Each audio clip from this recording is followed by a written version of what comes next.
Hi everybody, it's David Lee again of Vital Health, and we're just going to go over some quick little details on the weight loss, on the accelerated weight loss program again with some of the clients again today on our Wednesday evening, as well as I'm going to quickly go over those of you who were with me a few sessions ago on food combining. I'm going to cover some aspects of food combining as well that's really important again.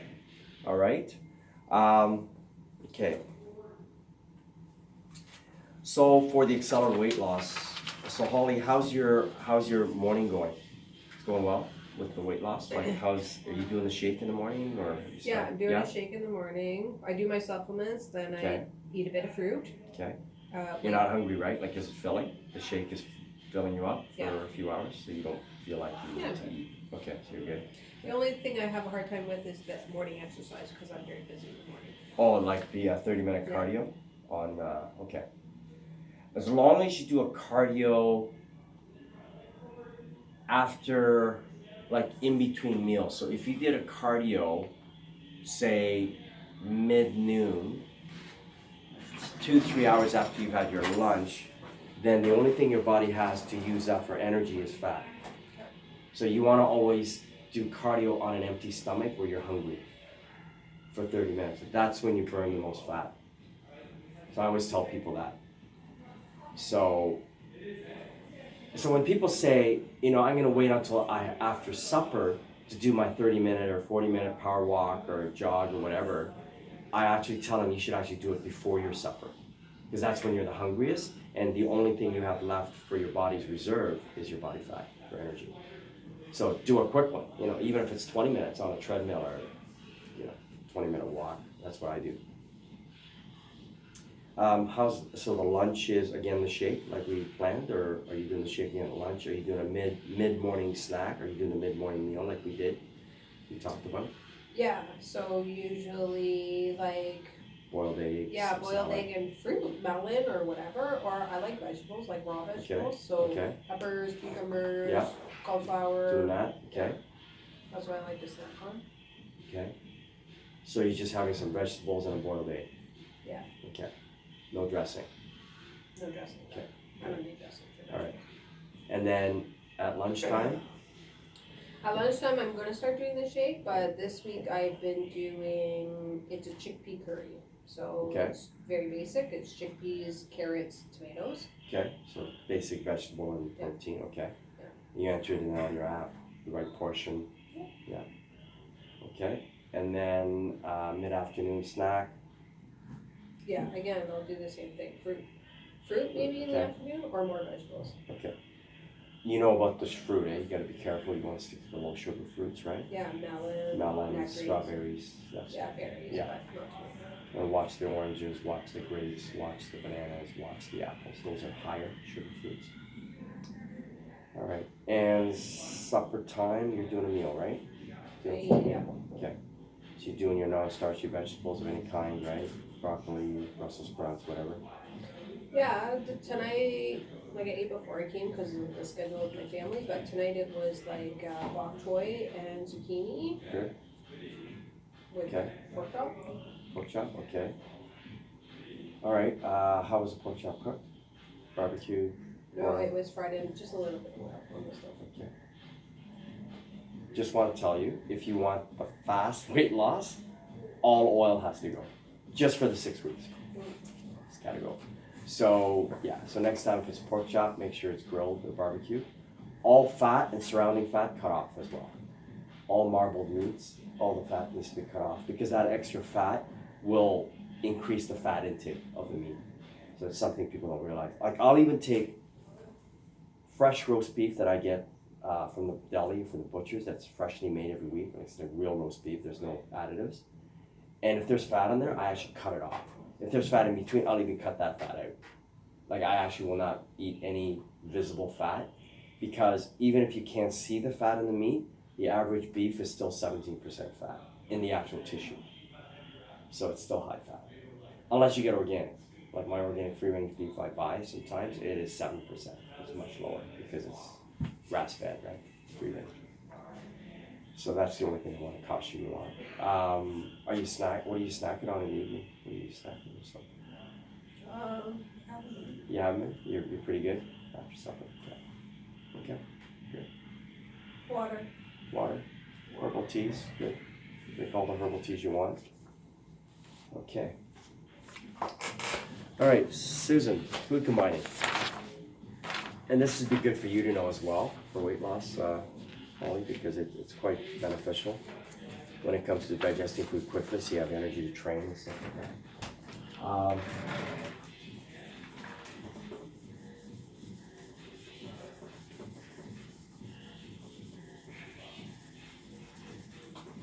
Okay. So, what's your combination of food usually? Like at supper, what do you usually combine your protein with? How do you? There's usually a big salad with dressing, and there's a protein, Okay. and occasionally throwing in sweet potato.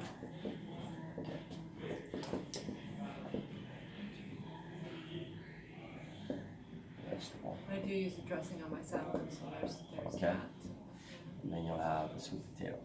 So this is what I would suggest. If you want to start addressing the combination, is there any way that you could eat the sweet potato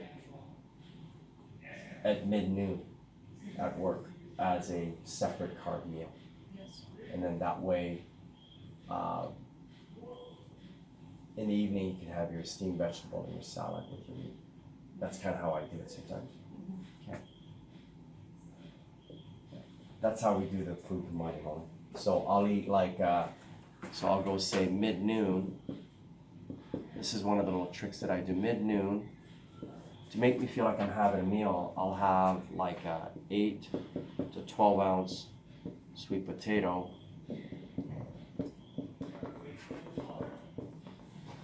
I'll split it down to half, and I will add chopped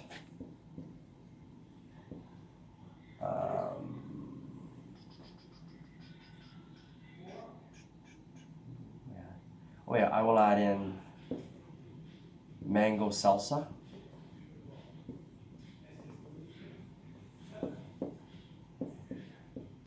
And a tablespoon of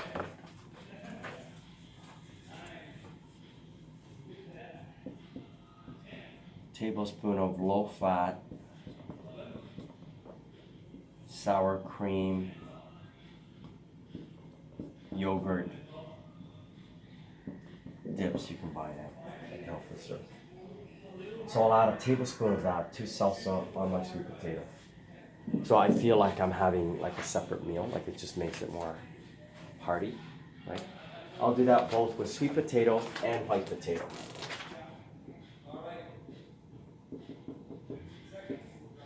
Okay, and I'll also do this with squash. What kind of squash? Any type you want.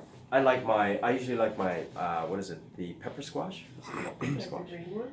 Yeah, the green with the orange during fall. I usually buy those.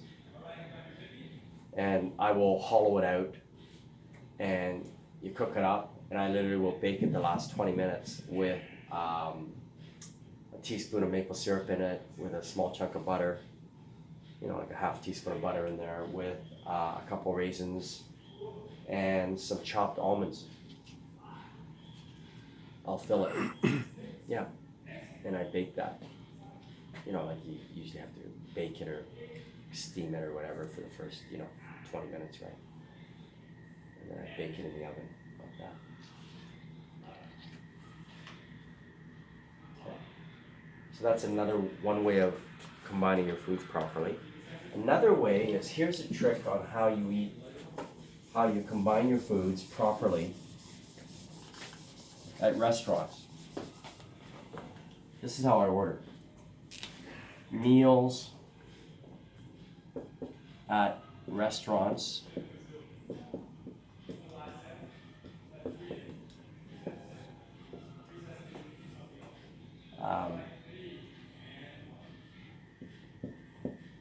combined properly.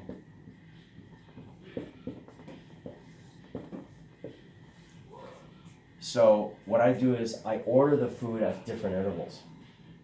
So I'm talking about, when you're going out on town and having a decent dinner, right? With your hubby or wherever, right? You're going, to, I don't know, Hard Rock Cafe or what's the other place? The Keg? Is it the Keg? Yeah. Mm-hmm. I'll go to the Keg, or you go to a place like, I don't know, Rowan's or some of these fine dining, decent restaurants that have decent food. You're going to be there for a few hours, right? So what I usually do is they usually have entrees, right? So what I usually do is I ask, they'll do this for you because, you're the one paying for it. They'll do whatever you want.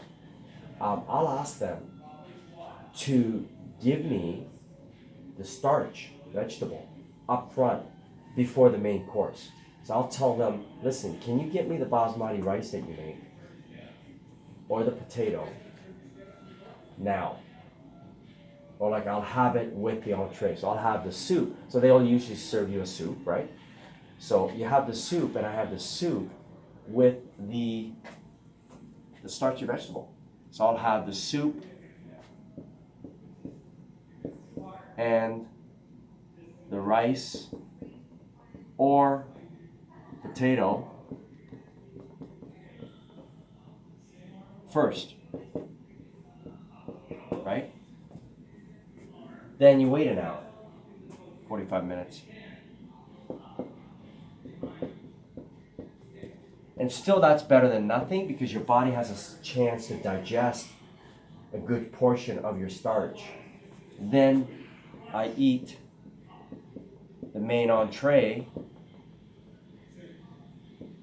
I think it's entree, yeah, of, the meat and vegetable. That makes sense? Okay.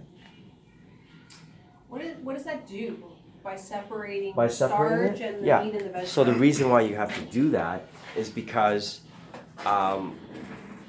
in the whole food combining science is what they discovered is your body has digestive enzymes that break down potatoes and starch, and your body has enzymes that break down protein, and your body has enzymes that break down fat. What happens is when you eat protein with starch, both enzymes are secreted and they neutralize one another. So they dilute, do you know what I mean? Like they make it each other weaker because they're mixed now, do you know what I mean? So what should only take 3 to 4 hours to digest, Holly, takes now 12 to 13 hours for you to digest. And I guarantee you can experiment with this. We've all had Italian food, right? We've all had Italian food.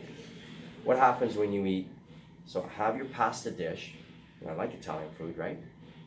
My pasta dish with the meat sauce, that's protein and pasta, which is heavy starch, which has also grated cheese, right? So again, it's fat, protein, and carbs mixed all at the same time with garlic bread, another form of starch, with cheese on it, right? And then I'm also eating, a bunch of other proteins. Usually at Italian meals, you're eating 3-4 different types of proteins and fats all at the same time, right? Tell me, do you feel like doing sit-ups after? No.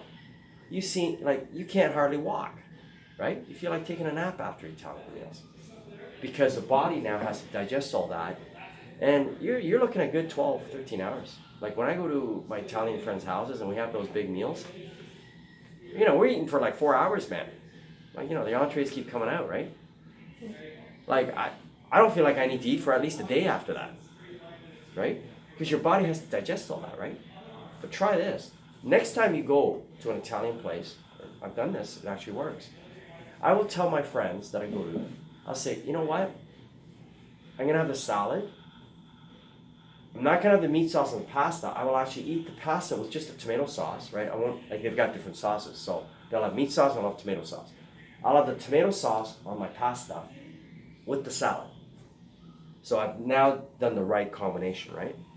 So you may want to look at this. So this is the chart. You can take that home. So basically,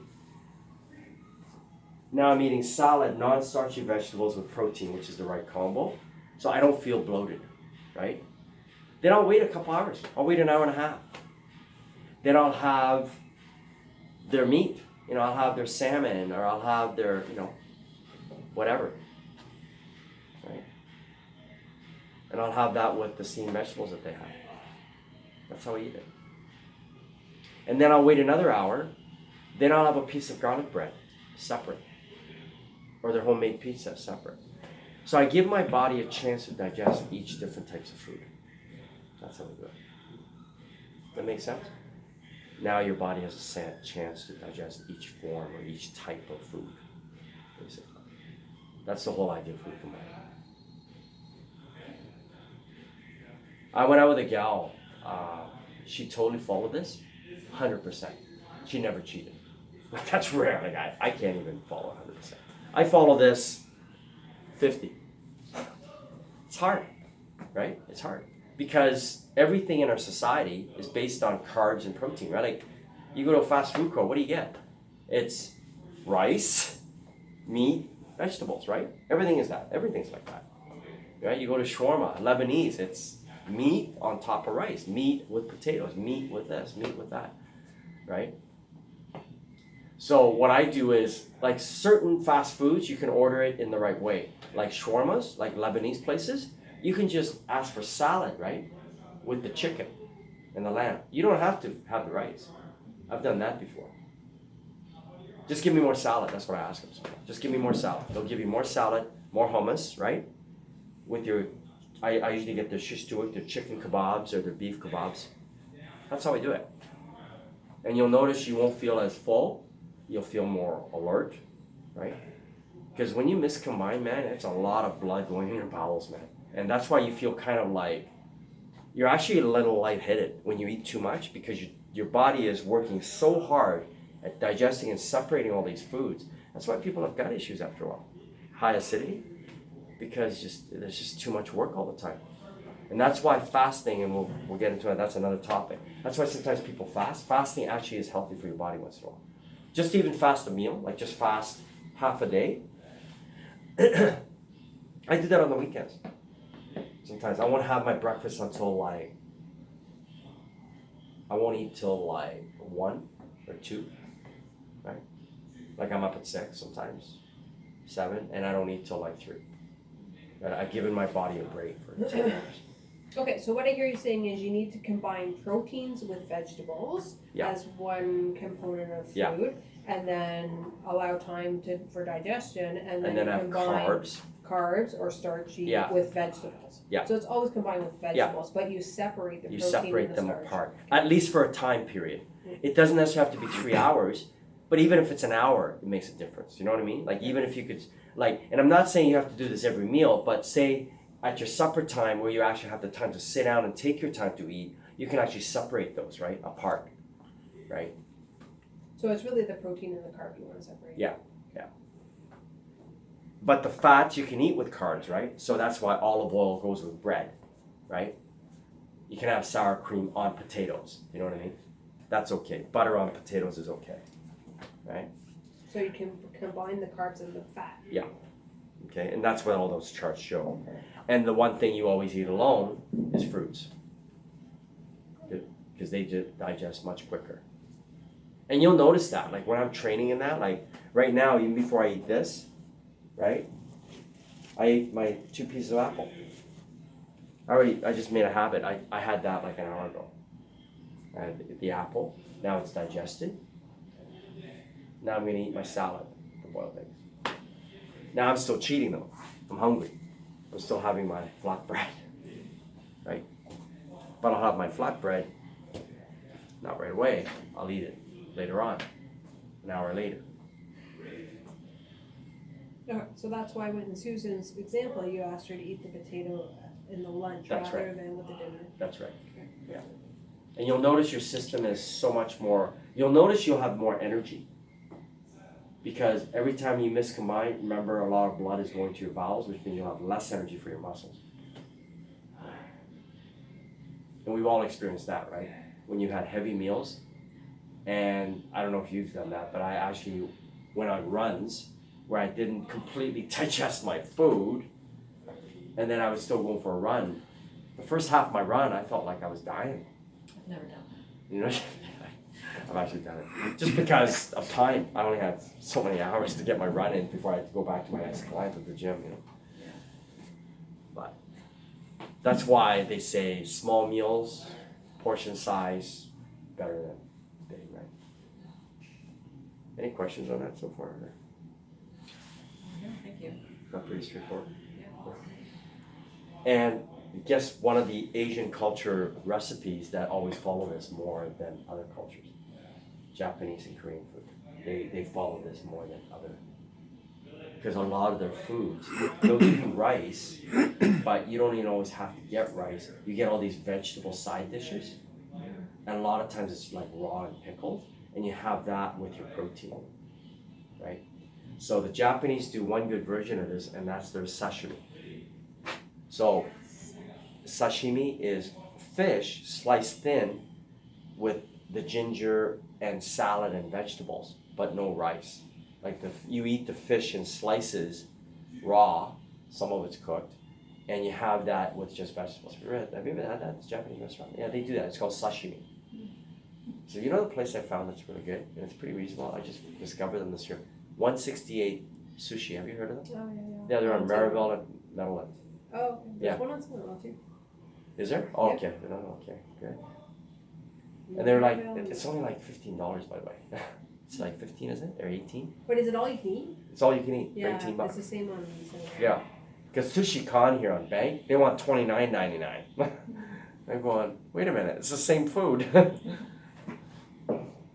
But, and you can get sashimi there.